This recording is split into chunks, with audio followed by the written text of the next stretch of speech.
I think this is one of, if not the coldest cases I've ever covered. I was trying to figure out why that was. I know that I've covered some pretty horrific, tragic and brutal crimes on Red Rum, but this case really is another level. And I think something that made me feel that way is because the killer did an interview 30 years after the crime, and it really is chilling. The way they talk about the victim and the way they come across, it's just bizarre and it's really self-important. This case really is one of the most calculated murders I have ever come across. This is Red Rum, stories about the true victims of crime. This story is made from various source documents listed in the show notes.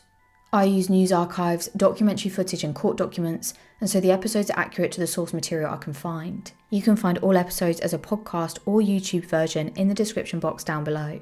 17-year-old Missy Avila was finally starting to enjoy her teenage years again. The last few months had been tough. She'd always been popular and a well-liked person, but for some reason, over the last little while, she'd been getting nasty notes on her locker, and there was a group of girls who, up till this point, she'd been really friendly with, and they had all of a sudden just stopped talking to her. One of those girls had even stopped her in the hallway one day, and along with two others, they had started slapping and hitting Missy. One of them had called her a whore and shouted never to sleep with Sean again. Sean was this girl's boyfriend, and she said Missy needed to keep her hands off of him. But Missy was confused. She pleaded with the girls, stating that this wasn't true. She'd never even spoken to Sean before. But the girls refused to believe her and eventually stormed off, leaving Missy crumpled on the floor crying. Missy really had racked her brains to try and figure out what was going on, but she never really did get to the bottom of it. She had no idea how that rumour had started and how she could convince the girls that that wasn't true. But either way, time passed and things started to settle back down to normal. And even though she was sad to have lost that group of friends, it did mean that she had become closer with one of her childhood friends, Karen Severson. She'd not seen Karen that much over the last little while, and this was through no fault of Missy's. It just so happened that Missy was incredibly popular. She had a number of friends, a number of different friendship groups, and so sometimes she saw some people less than others. That was just the way it was. Missy had met Karen when she was a young girl, and the pair had hit it off right away. They were very different, with Karen seeming to be more lonely. She spent a lot of time on her own. And Missy, who just got on with everyone. But Missy really didn't mind this. She could see that Karen just needed a friend. She needed someone to sort of take them under her wing. And that's exactly what she did. And the pair became best friends. They would spend every single day walking home from school together. They ended up getting on so well because each of them wanted a sister. Karen was an only child and Missy had 3 brothers. And so after they met, they really did start to see each other as sisters. Missy was sociable and personable and friendly, and by all accounts, by the time she was 17, she was on track to have a bright future. She wanted to become a physical therapist, and she'd had some trouble in her earlier schooling years, but by now she was really getting back on track. And she was incredibly close to her mother. The two were best friends. Missy told her mum an awful lot, and she was really open with her, and that meant that Missy's mum, Irene, trusted her in return, and she just gave her an awful lot of freedom because of that. She knew that if Missy was ever in trouble, if she ever had anything she needed to talk about, she would come to her, and that made her feel like her daughter was always going to be safe. Life at home hadn't always been easy though. Missy's mum and dad had broken up, they'd got a divorce, but Missy's mum had stayed in the house, and so Missy was there living with her, and she got on really well with her 3 brothers who were older than her and felt incredibly protective of her, and they were just that. They would make sure that Missy was always safe. During this time of her life, she was 17 years old, and she got a new boyfriend, Bobby Miller. She had been dating him for around 3 months by October of 1985. It was Tuesday, the 1st of October, 1985, when Missy was just finishing up her classes at Mission High School for the day. She left the building and she made her way out into the car park. She passed through the gates and she just started looking around, scanning the area to look for her boyfriend Bobby's car. and that's when she saw it. She walked up to the car, Bobby got out, he opened the passenger door for her, and then she got inside. And that's when Bobby asked her if she wanted to go and have a picnic in the park that evening. It was a lovely day. He thought that it would be quite romantic. But Missy shook her head. She was sorry, but she'd already promised her friend Laura that she'd hang out with her tonight. And Bobby understood that. He knew that she and Laura were close. They had fallen out a little while ago, but they were just sort of starting to get back to normal. And it was important to Missy that she was there for her friend. And so Bobby continued on, drove to Missy's family home, dropped her off, gave her a kiss, and then she got out of the car and she said to Bobby just before she left, she said that she wouldn't be back too late, but she knew that her and Laura probably weren't going to hang out at home. They were probably going to go out. And so she'd call him when she got home, and it probably wouldn't be later than about 6 p.m. Once inside the house, Missy said hello to her mother, Irene. And then Irene asked how her day was and what her plans were for the rest of the evening. And that's when Missy said that she'd had a pretty good day. It was nice and sunny out, and so she had decided that she was going to go out with Laura, but she was in a bit of a rush. She wanted to go upstairs, have a shower, make sure she'd washed her hair before Laura was there and ready to pick her up to go out. And so she rushed off to get ready, but during this time, she got a phone call, and Irene overheard her saying hello before finishing up saying that, yes, she would be ready and she was fine to go, and Laura would pick her up at around 3 p.m. And they decided that they were going to go to a nearby park called Stonehurst Park. Laura then pulled up at Missy's house at exactly 3 p.m.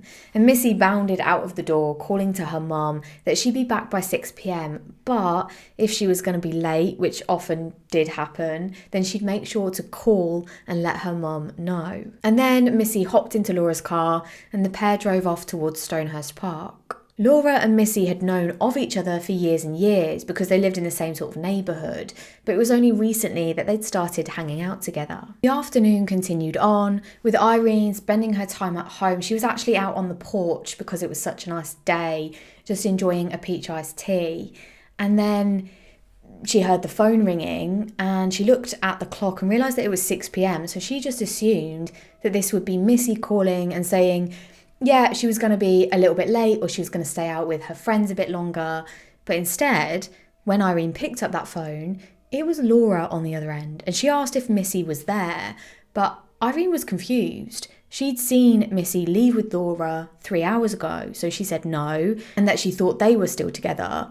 But Laura told her that after they got to the park, Missy had seen these 3 boys in a blue Camaro and she'd got out and gone over to them. Laura didn't think that she would be long, so she just sort of hung out in her car and waited. But as she looked down at the dashboard, she realised that she was super low on gas, so she headed to a nearby petrol station and knew that she'd only be a few minutes, maybe 10 minutes tops. And when she got back, Missy would be finished having her chat with the boys and they would be ready to continue their afternoon as planned. But by the time she actually got back to the car park, she looked around and it was pretty much deserted. There was no sign of the blue Camaro, there was no sign of the 3 boys, and most importantly, there was no sign of Missy. Irene was very confused. This was very unlike Missy. She was close to her daughter and she'd never mentioned that she was going to meet these 3 boys. But it was possible that she'd just run into them and didn't know that they were going to be there. Or, of course, even that she hadn't shared every little detail with her mum. Irene wasn't naive. She knew that there were things that her 17-year-old daughter didn't tell her. But even so, this struck as a really odd thing for Missy to have done. Irene asked Laura who the boys were. If she had their names, then she could at least try and find out who they were, where they were at, and try and find out where Missy was at. But Laura said she didn't know. She'd never seen these 3 boys before and just assumed that Missy was friends with them. She must have known them from somewhere else. Laura told Irene to get Missy to call her when she got back home, and then she hung up the phone. And whatever excuses Irene came up with, by 6 a.m. the next morning, she was incredibly worried. Missy's brother Mark came in and heard what was going on and said that Irene needed to calm down and not to worry. Missy was probably just at one of her friends and she was up late, and by the time she realised she was going to stay over, she didn't want to call and wake her mum up. But even with this, Irene couldn't help thinking that something was seriously wrong. So she picked up the phone and she called Missy's boyfriend Bobby and asked if he'd seen her at all or if Missy was with him right now. But he said no. He had known that Laura and Missy were going to hang out that night, so after he dropped her at her house, he hadn't seen or spoken to Missy since. The other person Missy might have been hanging out with was Christy Crawford. And Christy's grandmother lived just across the street, so Irene got dressed and she walked across the street and knocked on. Now, as soon as Christy opened the door, Irene asked if Missy was with her, but Christy shook her head no, and then she looked confused. She knew that Missy would sometimes stay out late, but she knew this was only because she and her mum had such a good and trusting relationship, and she was only allowed to do this because her and her mum were always in agreement. For Missy to just not show up at home and not let her mum know, it was just unheard of. And so Christy asked if her mum had spoken to Laura, which Irene said that she had, and then relayed all of the information back to Christy, but Christy was worried now as well, and so she said to Irene that they should go and they should talk to all of Missy's friends and try and find out where she would be at. This is the frustrating part. This is back in the mid-1980s, and Irene at this point had spoken to police, but they told her that they could only file a missing persons report after 24 hours had passed. I know now this varies from state to state and country to country, but I don't think this is the case in many places or in most places now. It certainly isn't in the UK. You can report someone missing as soon as it happens or as soon as you realise that they're missing. Once that 24-hour period was up, Christy and Irene went to Foothill Police Station and they told an officer that the daughter, Missy, was in fact missing. She just seemingly disappeared. But that officer who had taken that inquiry just seemed a bit annoyed.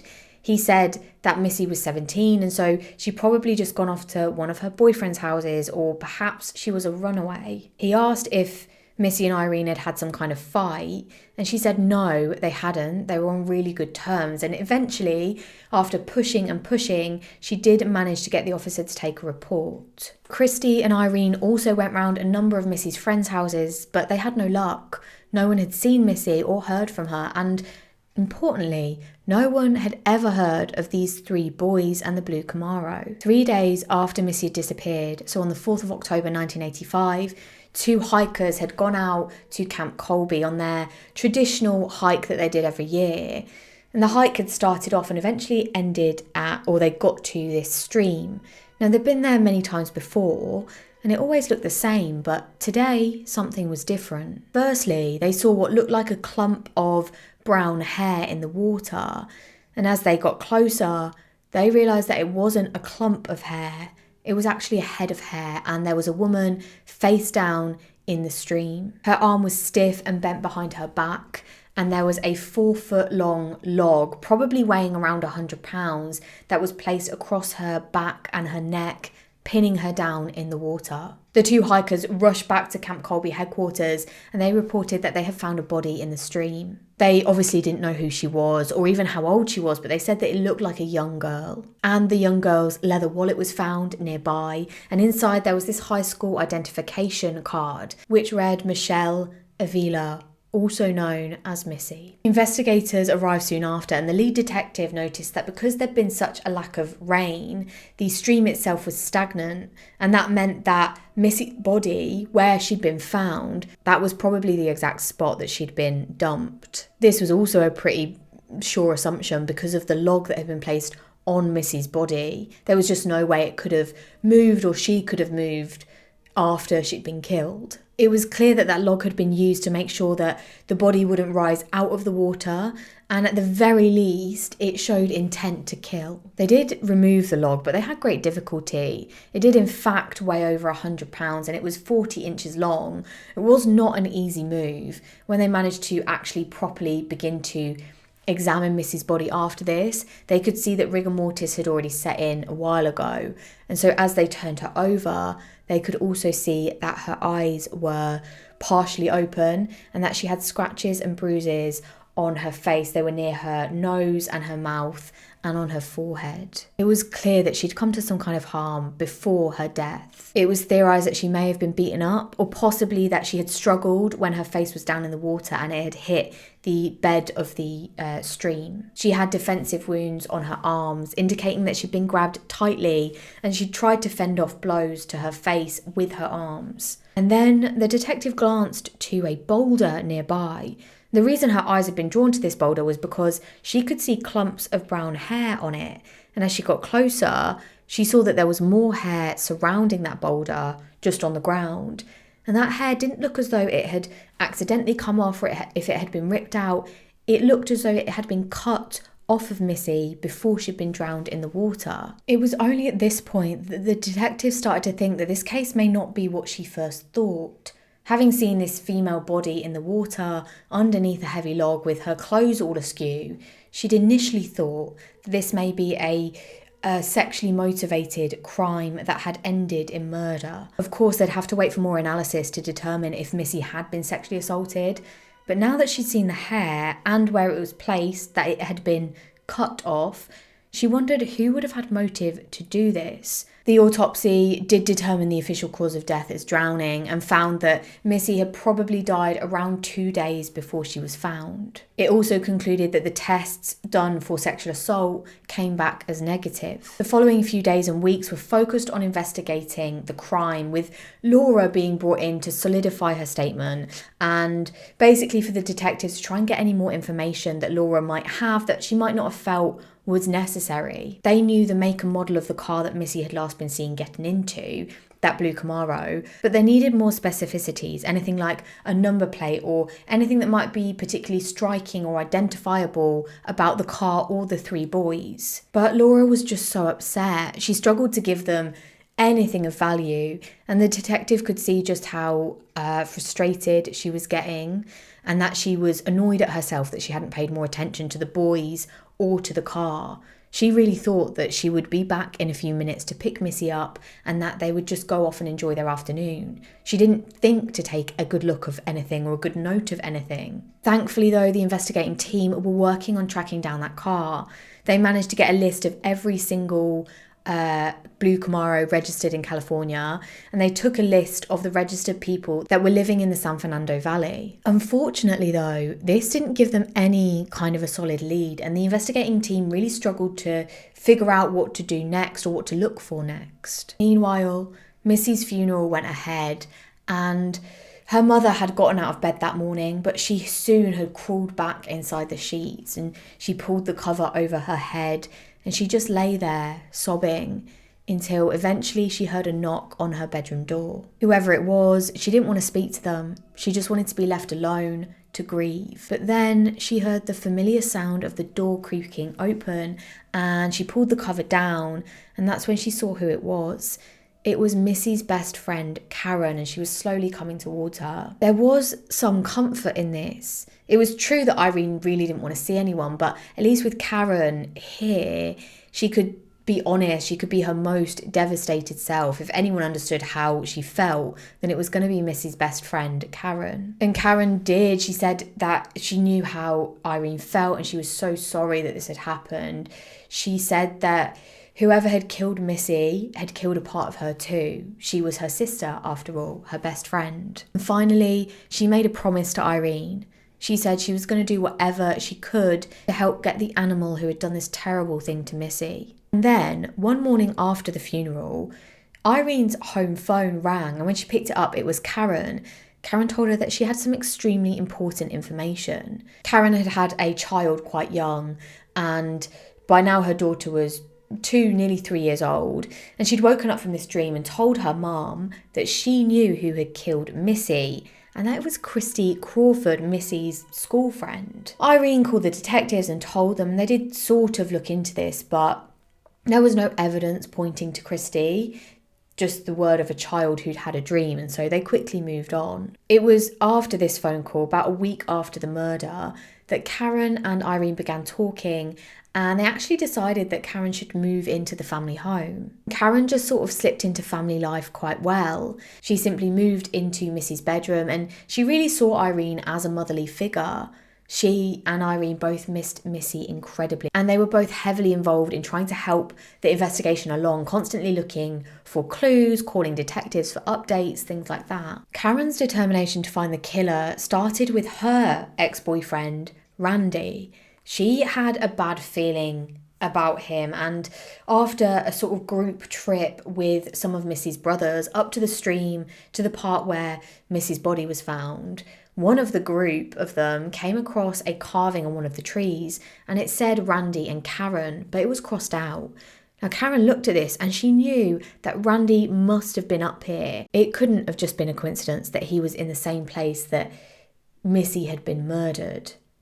Karen thought about what to do, about how she could make Randy pay for what he'd done to Missy, and she really convinced herself that Randy had done this. And so she spoke to Irene, and Irene convinced her to let the police just do their job, and said that Randy probably wasn't the person who had murdered Missy, and this carving on the tree probably was just some kind of coincidence. It was clear, though, that Karen had this kind of utter desperation to have someone take responsibility for this tragedy. She needed someone to blame. She knew her best friend's killer was out there and she wasn't going to stop until someone paid. And that's when her sights shifted slightly away from Randy and towards Christy Crawford, the person, Missy's friend, who her daughter had said about dreaming about. Now, during this time period, ever since Missy had died, Christy had been getting mysterious phone calls from someone actually pretending to be Missy, asking why Christy had killed her. She also found the word murderer drawn onto her car and scratched onto the path in front of her grandma's house. Someone was targeting her. Someone truly believed that she was the killer. It wasn't until a year later, frustrated by the lack of leads, that the investigating team decided to speak to Laura Doyle again, the last person who had seen Missy alive. They asked her to go through the details again, and the lead detective just thought that there was something a little bit off about Laura's story. Now, they couldn't figure out exactly what it was, but they did think it was suspicious.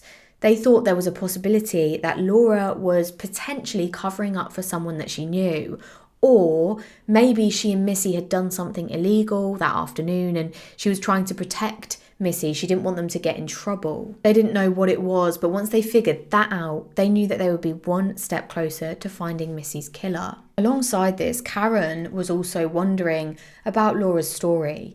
She ended up talking to Irene and saying that she just didn't believe what Laura had said. She knew Laura and she knew that she was a good liar. It was over a year later, but Karen's perseverance did pay off. She had gone round to Laura's house, determined to get more information out of her about the night that Missy disappeared. And she did. She even managed to convince Laura to tell detectives what she'd just admitted. Laura revealed that she had lied after all. She and Missy had never gone to that park.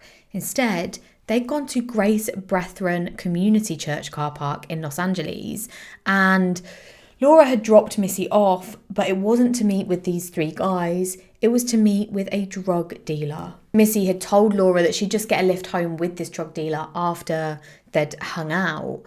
Missy didn't want to tell anyone at the time because she was worried that Missy's mum would be upset that they'd been doing drugs or that Missy had gone to meet this drug dealer. But even with this new version of events, detectives actually looked into this and tried to kind of see if it would come to any new leads. Nothing happened, and yet again they came to a dead end. However, luck struck 3 years after Missy's murder when a young woman called Eva, a friend of Missy's who also knew Laura and knew Missy's best friend Karen, came into police to report something. She told detectives she had some information about the last time Laura had seen Missy, and Laura had not been completely honest the first time she told them about the blue Camaro, but she also hadn't been completely honest the second time she told them, this time about the drug dealer story. Back on the 1st of October in 1985, Eva had actually gone with Karen to meet Laura and Missy in a nearby park. Once they arrived, Karen pulled her car up next to Laura's, and the two began arguing, and it was really, really intense. It was a really, really bad argument. And this ended with Laura kind of driving away and Karen driving her car next to Laura's. They continued arguing, Laura eventually pulling out in traffic, and Karen pulled out after her and chased the car, and they were driving up through the mountains, these two cars going incredibly fast. And during this car chase, Karen turned to Eva, and that is when she said that none of this was real. She wasn't arguing with Laura. She wasn't angry at Laura. She and Laura just wanted to devise this plan to get Missy up into the mountains alone. Eventually, the cars arrived at a car park not far from the stream where Missy's body was found. And once their cars were there, Karen and Laura got out, and then they turned their attention towards Missy. And they told her that they weren't angry with each other. They had been pretending. They then began insulting Missy, calling her names, shouting at her, saying that she'd made a mistake in sleeping with their boyfriends, which of course Missy said wasn't true. Laura and Karen then forced Missy to walk further up and towards that stream. And then, and this is the bit that the detective was waiting for as a sort of solid piece of evidence, something that only someone present during the murder or when the murder was about to happen would have known. Eva then said that Laura and Karen cut Missy's hair. And it was at this point that the detective knew that they had this significant lead and this was legit. Eva went on to say that Karen was the one that pushed Missy into the water and then Laura grabbed her arm. Now at this point, Eva was terrified. She wasn't a part of this. She didn't know what was going on and she didn't know what to do. She was so nervous that she just sort of backed up and started running away up towards where the cars were parked. A little while later, when Karen returned to the car, she told Eva that she had to hide or cover the body. Then Laura came back and told Eva that they had killed Missy. Now, when Karen and Laura were brought in for questioning, they, of course, just turned on each other, both saying it was the other one who had been the initiator and who had actually killed Missy. And because Eva had been back at the car when the murder had taken place, it was going to be impossible to know just who had held Missy's head underwater or if it had been both Karen and Laura. They would, of course, have to wait for the trial to be sure, but it was possible that they would never know who had killed Missy for certain. When she was awaiting trial, Karen spoke pretty horrifically of Missy. She said that she wasn't as innocent as everyone thought. And to be honest, I saw this interview with her over 30 years after, where she's pretty much saying the exact same thing, like it excuses her reasoning for murdering her. She clearly doesn't think that she's done anything wrong. She clearly doesn't have any genuine remorse for what she's done. It turned out Karen had honed in on Missy from a really young age. She could see that Missy was incredibly popular and it was very clear to an outside eye that she was jealous. She started making up lies, telling stories, saying that her family was really big and that her parents even had divorced, and so she had two sets of parents, two sets of family, and this meant that she had more family than Missy. Missy told her mum about this, and her mum actually said something to Karen's parents, but they said that they weren't divorced and that Karen often made things like this up. As much as Missy had been utterly enchanted with her friendship with Karen, the same couldn't be said for Karen. She was extremely jealous of Missy and always had been. She was always trying to make herself out to be better or to get one up on her, especially in terms of boys or friendship groups. People tended to like Missy. She was personable, she got on with everyone. That just wasn't the case for Karen. And so she started to come up with a plan to make sure that she was more popular than Missy. I have to say that the levels of jealousy and insecurity with Karen just scream her immaturity. That's pretty evident from the description of her from mutual friends of theirs and how they viewed the friendship. But no one saw really what was going on for Karen and just how disastrous the consequences would eventually be. It had, in fact, been Karen who was the one to turn Missy's friendship group against her. She had told them that Missy had told her the fact that these girls were sleeping around with lots of different guys. And on top of that, she said that she knew Missy had been sleeping with one of the girls' boyfriends. Missy had never said this. She'd never done any of this. Karen had completely made it up as a way to make Missy's friends turn on her. That's why Missy received that nasty note. That's why she'd been slapped around and hit by one of the girls. it was all because of Karen's lies. During this time, Karen had got a new boyfriend, Randy, and that's when things really started to turn for her and Missy's friendship. Missy and Randy had been close friends way back in junior high, and although Missy had never actually shown any kind of romantic interest in Randy, it was clear that Randy had a soft spot for Missy. This meant that when Karen started dating Randy a few years later, she was wildly jealous, and she actually told Missy that she couldn't see Randy anymore, and she told her to stay away from him. It was around this time that Karen and Missy's friendship really became strained, and they started spending less and less time together. Because of this, Missy started hanging out with a few other people, and one of those people was Laura Doyle. Laura lived in Missy's neighbourhood, but their paths had never really crossed because they'd gone to different schools. It was only now as teenagers that they actually started to hang out. But there was a problem, and yet again it revolved around a boy. Laura had started seeing a boy called Vic, and it was well known that Vic had a huge crush on Missy. He and Missy had known each other for years, and Vic had always wanted to date her, but he just never got up the courage to ask. He knew that she was dating other people, and as they started to get older and she started dating Bobby, he knew she was just really happy in that relationship, and as much as he liked her, he didn't want to disrupt that happiness. And so when Laura came along, he just kind of settled with her. He would even call Missy sometimes at night to complain about his relationship with Laura and how it was going, that she was super possessive. But Missy, who cared about Vic and Laura, told him to just give it some time and that Laura would eventually settle down. She had no reason not to trust Vic. Laura, however, could see just how much Vic liked Missy, and she hated it. Meanwhile, Karen and Missy's relationship was hanging on by a thread.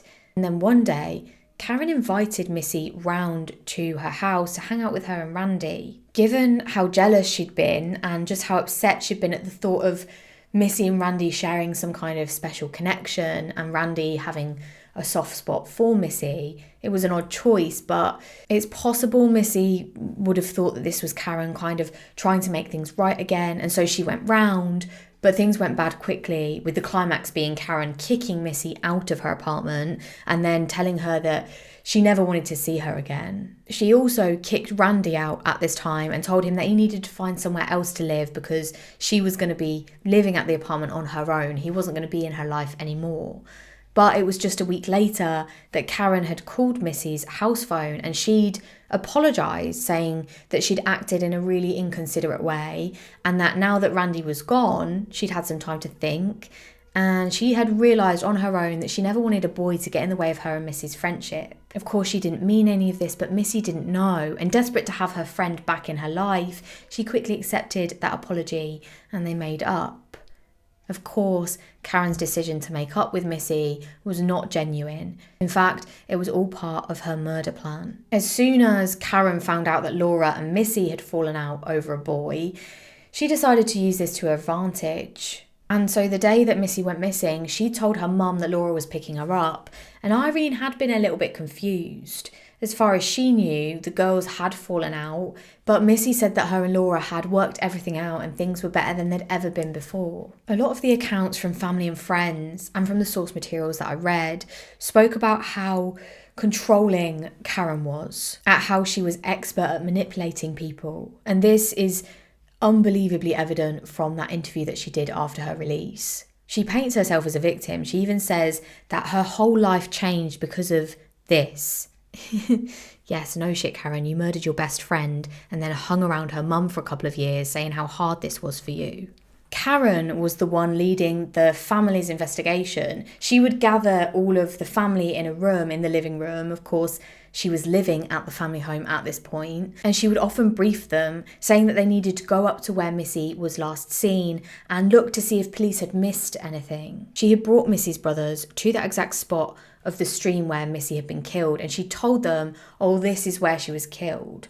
Oh, and she brought her daughter, her not even 3-year-old daughter, along with them at the time. And when Karen had said that this is where Missy was killed, her brothers had just thought that she was being vague and she thought it was somewhere around this area because the police hadn't released that information. They knew she'd been found in the stream, but they didn't know exactly where. The only people that would know would be the investigating team, the 2 hikers that found her, and of course, the killers. It is so unbelievably bold of Karen to do this, and I think it shows her coldness and her delusion that somehow she wasn't going to get caught for what she'd done. She is so arrogant in her actions after the murder. She even tried to blame her ex-partner Randy. As we know, she planted this idea that when she was out with Missy's family at the stream, she said that Randy must have done this because his name had been etched out on the tree, and she'd even phoned him and confronted him, saying that they all knew what he did and they just wanted to hear him admit it. And then she tricked him into coming round to a mutual friend's house where a number of Missy's friends, who Karen had sort of gathered and fed these lies about Randy being the murderer to, they were all there waiting for him. The angry and violent mob who Karen had tricked into believing they were there to avenge Missy's murder, they all gathered round and started beating Randy up.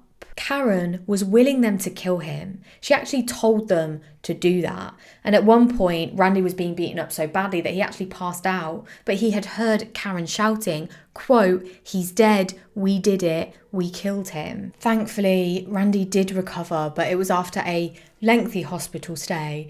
And it was clear that Karen was willing to kill again. She certainly wasn't remorseful for what she'd done, and she genuinely did think that she'd gotten away with it. After Karen learned that Randy had survived, she went on to plan his murder yet again, this time getting 2 of her friends who knew Missy to help her out. She made sure that she knew the friends had guns and they knew where Randy was going to be and at what time. And she even told them that after Randy was dead, she wanted them to take his body and pour pool acid over it, so that no one would recognise him.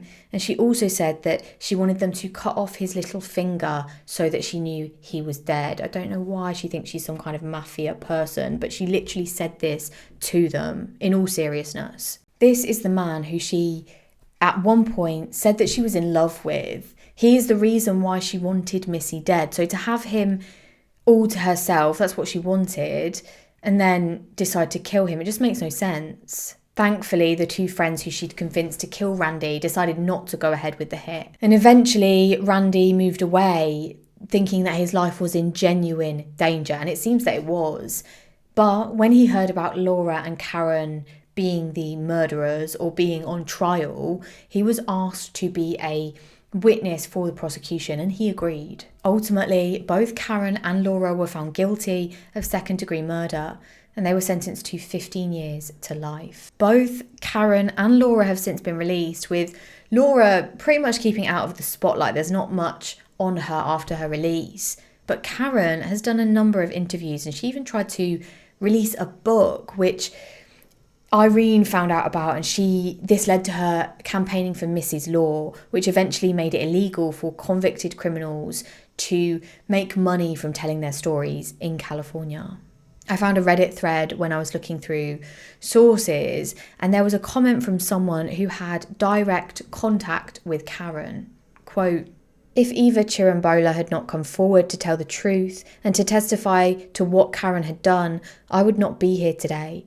After Missy's death, my father Randy finally left Karen to be with my mother Michelle. During the first year of their relationship, Karen repeatedly stalked and harassed my mother. She showed up at her house, screaming on the lawn, threatening to kill her with the gun she had brought along, and eventually forced her way into my mum's house. She slashed my mum's tyres and bashed out the windows in her car and told her to watch her back and that she was going to die. Thank God that Karen was convicted and before any more crimes of passion could be committed." I think that little passage really speaks to Karen's true colours, on top of the fact that she really has never shown any genuine remorse for that murder she committed all those years ago. Thank you for listening or watching this episode of Red Rum. In case you missed it, you can find last week's episode, which is on the horrific murders of Beth and Kay Tida. This is about a family who headed up to their family cabin up in the snowy mountains of Utah. But what they didn't know was that 2 murderous men had broken in and they had been waiting there for them to return. And the following few hours would see the most brutal and unbelievable crime take place, with the survivors able to tell the police exactly what had happened. As always, drop your case suggestions below if you have anything you'd like me to cover. Next week is a listener case suggestion. So the person who asked me to cover it didn't want to be named, but you will know it's your case because we've had a chat about it. And yeah, it's coming up next week. Other than that, I will see you in a week for the next episode of Red Rum. Bye.